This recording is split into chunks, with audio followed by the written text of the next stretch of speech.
이강인 선수가 당연히 안 아프면 주전으로 뜁니다. 그쵸? 근데 왜 제가 이강인 선수가 주전으로 안 나올 것 같냐라고 예상을 드리면, 데브라이너 보시면 아시겠지만 여러분들, 어제 데브라이너가 번리전에서 선발로 나왔어요. 그쵸? 근데 데브라이너가 어제 선발로 나왔는데 부상 아웃이 됐습니다. 그 문제 중 하나가 뭐냐면, 데브라이너가 여러분들 그 프리시즌을 제대로 치르지 않았습니다. 그쵸? 프리시즌을 제대로 치르지 않은 상태에서 경기에 나와서 바로 뛰니까 어떻게 됩니까? 또 햄스트링 나가버렸습니다. 그래가지고 장기 부상이 됐습니다. 우리의 마음은, 우리는 이강인을 너무나도 보고 싶지만 이강인이 선발로 안 나오는 게 사실 더 좋은 거라고 말씀드리고 싶어요.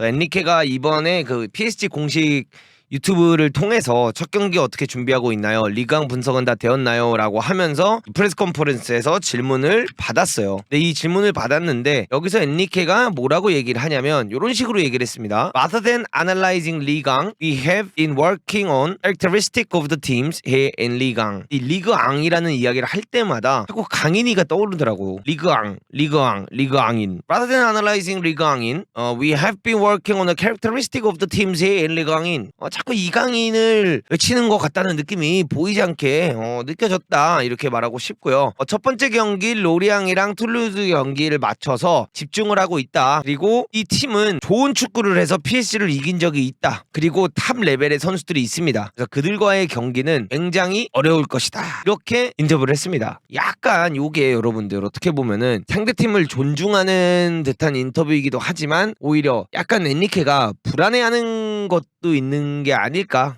이런 생각도 조금은 들긴 합니다. 근데 어쨌든 간에 로리앙이라는 팀도 그렇고 툴루즈도 그렇고 좋은 축구를 통해서 PSG를 이긴 적이 있다. 그렇기 때문에 그 팀에는 탑 레벨 선수들이 있기 때문에 그들과의 첫 경기는 어려울 것이다. 그리고 첫 번째 경기인 만큼 어떤 일이 일어날지 모릅니다. 최대한 스테이 컴, 선수들이 최대한 차분해야 되고 좋은 밸런스를 찾아서 맞춰나가는 게 중요할 것 같습니다. 이렇게 이야기를 했어요. 그러면서 또 이제 인터뷰에서 어떤 질문이 있었냐, 챔스 경쟁 어떻게 준비하고 있습니까? 이런 인터뷰가 나왔어요. 엔리케가 했던 이야기는 이렇게 말을 합니다. 팩트는 나는 여기에 온 지 한 달밖에 안 되었지만 저는 그걸 바꾸려고 온 겁니다. 우리는 리그 경기, 컵 경기에서 90분, 100분 동안 완벽하게 싸우고 싶다. 그래야지만 챔스에도 집중을 할 수 있기 때문이다. 챔스에서 다른 팀들과 경기를 할 때 10분, 15분 정도의 강도를 원하는 게 아니라 95분 동안 토탈 축구를 하고 싶습니다. 높은 강도로 공격을 하고 싶고 우리의 팬들에게 우리는 프로페셔널하다는 것을 보여주고 싶습니다. 이렇게 인터뷰가 진행이 됐습니다. 그리고 나서는 뭐 다른 이야기들도 했는데 뭐 그렇게 막 엄청나게 크게 우리가 막 볼만한 이야기들은 크게 없는 것 같아요. 뭐 이런 이야기들이 나왔죠, 여러분들. 어떤 이야기들이 나왔냐, 음바페는 어떻게 되는가, 이런 식으로 이야기를 하긴 했는데, 요거는 뭐 내가 PSG 오기 전부터 뭐 둘은 합의점을 찾았던 적이 있다. 그러나 뭐 지금은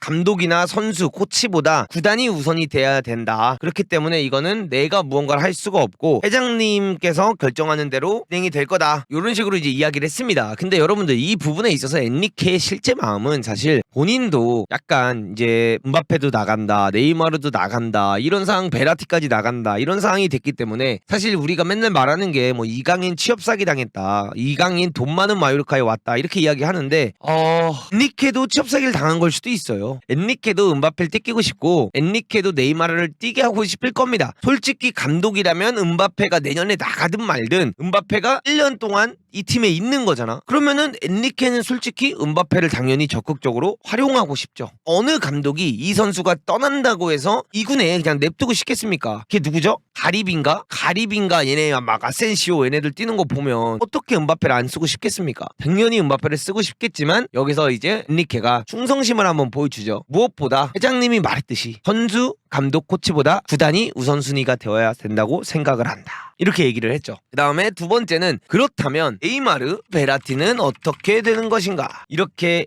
이야기를 합니다. 그래서 개인적으로 이야기를 했고 내가 말한 대로 내 의도를 파악하려면 내가 하는 행동을 보면 알 것이다, 이런 식으로 말을 했어요. 따로 이거를 뭐 나와가지고 더 이야기를 한다거나 여기 와가지고 막 프레스 컨퍼런스에서 뭐 네이마르와 베라티에 대해서 막 집중적으로 얘기를 해주고 이런 것보다는 그 선수들과 프라이빗하게 1대1로 대화를 나눴고 그 대화를 나눈 걸 토대로 내가 앞으로 어떻게 하는지를 본다면 내 의도가 파악이 될 것이다, 이렇게 이야기를 하고 있습니다. 근데 네이마르는 지금 뭐 많은 뉴스들이 나오고 있죠. 바르셀로나를 간다, 아니면은 사우디에서 원하고 있다, 이런 이야기들 나오고 있는데, 여기서 여러분들 결국에는 네이마르가 지금 바르셀로나에서 이미 5차 레버 활성화, 네이마르 영입 임박, 2년 플러스 1년 계약, 연봉 190억, 이런 기사가 심지어 뜨고 있긴 합니다. 아니, 분명히 사비가 분명히 네이마르 원치 않는다 이렇게 얘기했었거든요. 근데 기사는 이렇게 뛰기 시작했어요. 바르사 이미 5차 레버 활성화, 네이마르 영입 임박, 2+1 계약. 네이마르는 시즌 개막을 앞두고 PSG를 떠나겠다는 의사를 전달했다, 이렇게 이야기가 내고 있고요. 사실상 덴벨레 있잖아요, 여러분들. 덴벨레를 떠오잖아요 지금. 그러니까 내가 느끼는 건 왜 갑자기 덴벨레를 가는 거를 이렇게 쉽게 허락을 했을까, 여러분들. 요걸 보면 그 덴벨레를 보내는 조건 대신에 이 네이마르를 떠오려고 했던 작전인 게 아닐까. 그게 아니고서야 솔직히 여러분들 우스만 덴벨레 쉽게 내보내기 어려운 존재거든요. 그래서 지금 덴벨레가 온다고 했을 때 네이마르도 야, 솔직히 아센시오 왔고 덴벨레 오는데 하무스까지 영입됐겠다, 이제 새로운 애들 충분히 나온 거 아니냐, 나 이제 바르셀로나 보내달라, 이제 바페도 없고 메시도 없으니까 나는 떠나고 싶다, 약간 요렇게 진행이 됐을 가능성도 없지 않아 있을 것 같다라고 생각을 하고요. 다음에 이적시장 관련해서 또 인터뷰가 있었습니다. 캄포스 단장님이랑 계속 이야기를 하고 있고, 이 단장님과 계속해서 이 팀이 더 강해질 수 있도록 매일 연락하면서 체크를 하고 있다, 요렇게 정도 이야기가 했고요. 팀이 강해질 수만 있다면 우리는 어떤 일이든지 할 거다, 우리는 이 팀이 탑 레벨에서 경쟁력이 높아야 되기 때문에 그런 높을 수 있는 최대한 선수들을 영입을 할 것이다, 이렇게 얘기가 되었고요. 네 번째는 선발 라인업 어떻게 되는 겁니까? 요거를 굉장히 궁금해했습니다.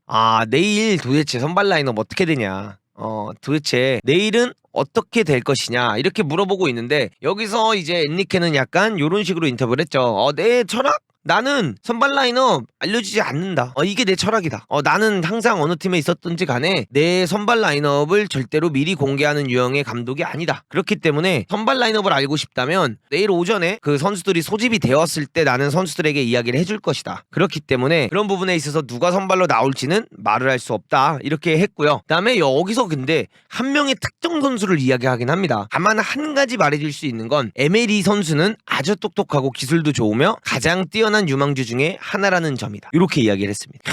또 에메리 하면 여러분들 또 우리 강인이한테 공 잘 주는 친구잖아요. 프리시즌 경기 봐서 알지만 에메리가 강인이한테 기가 막히게 패스를 자주 줍니다. 그렇기 때문에 에메리가 뛴다라는 것은 강인이에게 사실 좋은 부분이라고 저는 생각을 합니다. 나쁘게 볼 필요가 없다, 이렇게 보면 될 것 같고요. 저는 솔직한 말씀 한번 드릴게요. 현재 이 선발 라인업이 제가 봤을 때는 이렇게 나올 것 같습니다. 공격수에 아센시오 나올 거라는 생각을 하고요. 그다음에 왼쪽에 현재 네이마르가 안 된다는 가정하에는 그 가리비라는 친구가 어쩔 수 없이 나올 것 같아요. 그쵸? 그 다음에 요 오른쪽 자리에 솔레르가 나올 가능성이 높고요. 그 다음에 가운데 미드필드 지역에 현재 비티냐랑 그 누구야 걔 에메리 이렇게 나오고, 여기에 우가르테 이렇게 나와주고요. 왼쪽에 리카, 여기에 그 슈크리 나오고, 오른쪽에 마르키뇨스, 그 다음에 여기에 하키미, 그다음에 돈나루마. 저는 요렇게 나올 가능성이 높다라고 생각합니다. 왜냐면 솔직히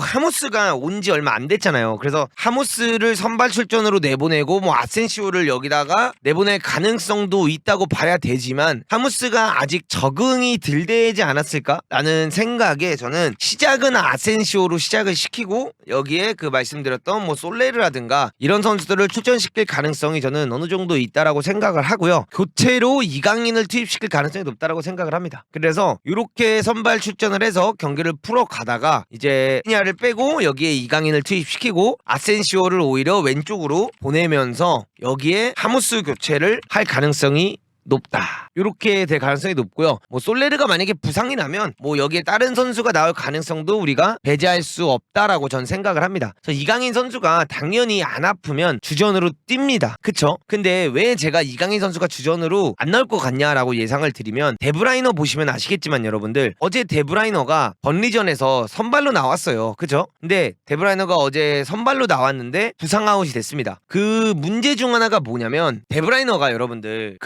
프리시즌을 제대로 치르지 않았습니다. 그쵸? 프리시즌을 제대로 치르지 않은 상태에서 경기에 나와서 바로 뛰니까 어떻게 됩니까? 또 햄스트링 나가버렸습니다. 그래가지고 장기 부상이 됐습니다. 우리의 마음은 우리는 이강인을 너무나도 보고 싶지만 이강인이 선발로 안 나오는 게 사실 더 좋은 거라고 말씀드리고 싶어요. 그래서 저는 이렇게 얘기를 하는 겁니다. 당연히 이강인이 선발로 나오면 좋지. 당연히 너무나도 좋고 너무나도 나도 보고 싶지만 안 나오는 것도 우리가 나쁘게 볼 필요는 없다. 이렇게 말씀드리고 싶고요. 르브레 전 때 여러분들 나왔던 데이터 중에 좀 재미있는 데이터를 여러분들께 한번 보여드리려고 합니다. 이강인 선수가 이게 르브레 전 때 떴던 데이터입니다. 여러분들 이 데이터를 보시면 아시겠지만 여기서 이강인 선수가 요 파란 곳들에서 공을 잡은 게 공을 잃지 않은 거, 그 다음에 검은색에서 공을 잡았던 게 본인이 공을 소유권을 뺏겼던 장면들이고요. 이강인 선수가 오른쪽 윙을 뛰면서 하키미가 오버래핑을 나가는 장면들이 이렇게 나왔지만 여기 보시면은 아시겠지만 이강인 선수가 안으로 들어오면서 패스를 약간 횡패스를 많이 놨던 거를 볼 수가 있죠. 그쵸? 그리고 하키미가 올라갈 때 본인이 내려오는데 상대가 타이트하게 붙어주니까 횡패스라든가 옆으로 도는 패스가 이강인 발로부터 많이 나온 걸 우리가 여기서 이렇게 볼 수가 있고요. 요 장면들 보시면 아시겠지만 이강인에게 가장 패스를 많이 준 선수가 누굽니까 여러분들? 에멜입니다.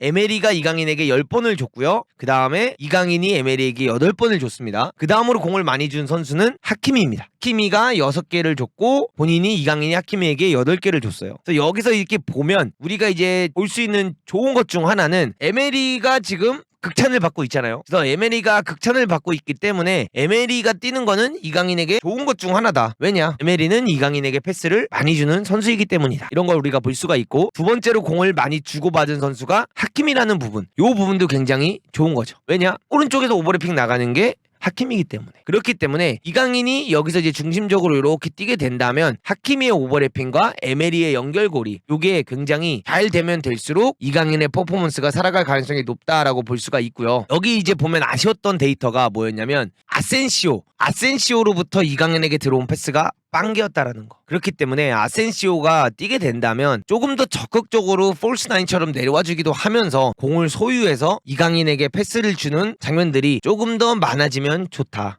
이렇게 이야기를 하고 싶습니다. 그래서 이강인 선수의 데이터를 잠깐 이렇게 보여드린 거는, 이강인이 만약에 선발로 뛰게 된다면, 오른쪽 윙으로 나오게 된다면 어떤 그림들을 우리가 볼 수 있는지 요거에 대해서 한번 보여드린 거고요. 그 다음에 요 데이터를 보시면 51개 중에 33개를 성공을 했고, 포지션 같은 경우에는 65%의 성공률을 보여줬죠. 패스 성공률은 85%. 그 다음에 이 85% 중에 전진 패스가 7개 중에 4개를 성공했고요. 백파스가 8개 중에 8개를 성공했습니다. 그래서 이강인이 과감하게 앞으로 나가는 패스를 할 때는 7개를 시도해서 4개를 성공했으면, 뒤로 이렇게 내려오면서 공을 받아가지고 소유를 가져가는 패스를 선택했을 때는 100%를 성공했고, 그 다음에 레트로 파스 같은 경우에는 7개 중에 6개, 약간 이거를 횡패스, 옆으로 주는 패스 느낌을 레트럴이라고 하는데, 그게 7개에서 6개. 그 다음에 스마트 파스가 1개를 시도했는데 빵개 성공을 했고요. 이게 아마 그때 그 좋은 스루 패스 그 넣어준 장면일 거예요. 그리고 키 패스는 없었다. 그리고 파시스 투 파이널 서드, 요게 가장 중요하거든요. 이강인이 만약에 오른쪽 윙에서 안으로 들어와서 뛰거나 공미 자리에서 뛴다면 요게 사실 굉장히 중요합니다. 파시스 투 파이널 서드, 요 패스가 이번 시즌 이강인이 얼마나 많이 늘어나느냐, 얼마나 많이 성공률이 올라가느냐에 따라서 이강인 선수의 시즌이 정말 좋은 시즌이다 아니다, 이걸 우리가 바라볼 수 있거든요. 사실상 여기서 이제 가장 중요한 건, 이강인이 데브라이너 이런 선수들과 비교가 이제 되고 싶다면 이 파시스 투 파이널 서드 패스가 많아야 된다, 이렇게 말씀드리고 싶습니다.